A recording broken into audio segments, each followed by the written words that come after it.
فلسطینی امریکی حمایت یافتہ غزہ ہیومینٹیرین فاؤنڈیشن کی جانب سے امداد کی تقسیم کے آغاز کو افراتفری اور مایوس کن قرار دے رہے ہیں۔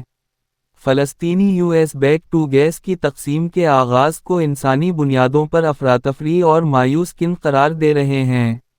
جمعرات کو سینٹرل غزہ میں ایک تقسیم کے مقام پر ابو روک کو رائٹرز کو بتایا گیا کہ انہوں نے پایا کہ اقتباس کا عمل افراتفری کا شکار تھا، جس نے اقتباس سے پوچھا کہ اس گیس کا انچارج کون ہے، انسانی ہمدردی کی بنیاد یا ایک نجی گروپ جس کی حمایت امریکہ اور اسرائیل کی طرف سے توثیق کے ساتھ اس ہفتے آپریشن شروع ہوا۔ رول آؤٹ نے دیکھا ہے کہ تقسیم کی جگہیں فلسطینیوں سے بھری ہوئی ہیں جو اشد ضروری سامان کی تلاش میں ہیں، جیسے کچھ محمد عیسیٰ صرف خالی ہاتھ جانے کے لیے پہنچے تھے۔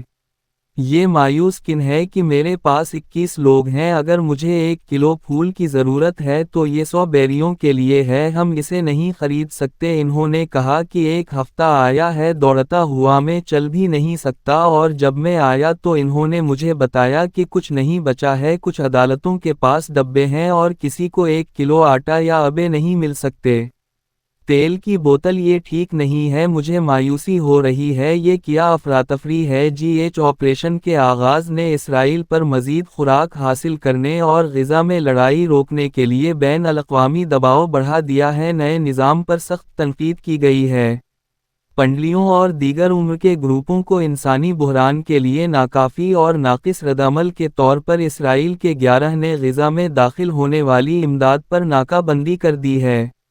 منگل کی ویڈیو میں دکھایا گیا ہے کہ ہزاروں لوگ باڑ پر بھاگ رہے ہیں اور رافع پرائیویٹ سیکیورٹی کنٹریکٹرز کو جمعرات کو پیچھے ہٹنے پر مجبور کر رہے ہیں، جنہوں نے کہا کہ اس نے ایک تیسرا ڈسٹری ہب کھولا ہے اور اب تک مجموعی طور پر صرف 1.80 لاکھ سے زیادہ کھانے کی فراہمی کی ہے اور مزید 60 کی ضرورت ہے۔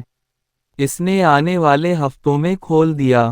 اسرائیل نے مارچ کے آغاز میں یہ کہہ کر ناکہ بندی کر دی کہ حماس کی طرف سے سامان چوری کیا جا رہا ہے اور غزہ پر اس کا کنٹرول قائم کرنے کے لیے استعمال کیا جاتا ہے۔ حماس نے امداد چوری کرنے سے انکار کیا اور کہا کہ اس نے ایک ٹرک کو لٹیروں سے محفوظ رکھا ہے۔ یہاں تک کہ ہزاروں کی تعداد میں تقسیم کے مقامات پر اسرائیلی جیٹ طیاروں نے غزہ کے علاقوں پر گولہ باری کا سلسلہ جاری رکھا۔ یہ ہے ریڈیو جیوے پاکستان ڈیجیٹل۔